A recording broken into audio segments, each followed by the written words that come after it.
এভাবে fish fry করলে সবাই অনেক পছন্দ করে খাবে। 3 পিস কাতলা মাছ নিয়েছি, সাথে স্বাদমতো লবণ আর একটুখানি গোলমরিচ দিয়ে ভালোভাবে মেখে চুলায় একটা প্যানে 1 চামচ পরিমাণ তেল দিয়ে তাতে মাছগুলো দিয়ে হালকা করে ভেজে নেব। 5-6 মিনিট সময় নিয়ে হালকা করে ভেজে নিয়েছি। এবার এটা তুলে নেব আর তারপর ঠান্ডা হয়ে গেলে এর থেকে কাঁটাটা বেছে তুলে ফেলে দিব আর উপরের যে স্কিনটা আছে সেটাও আলাদা করে রেখে দিব।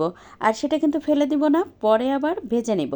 এটা কিন্তু আপনি চাইলে যে কোনো বড় মাছ দিয়েও করে নিতে পারেন। তারপর একটা ব্যাটার তৈরি করে নেব।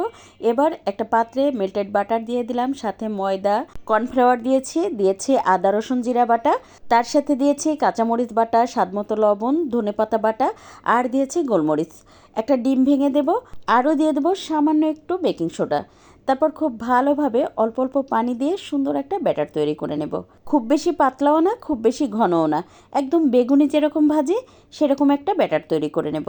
এবার 1 পিস করে মাছ দিয়ে তারপর 4-5 মিনিট সময় করে 2 পাশ উল্টে পাল্টে সুন্দর করে ভেজে নেব।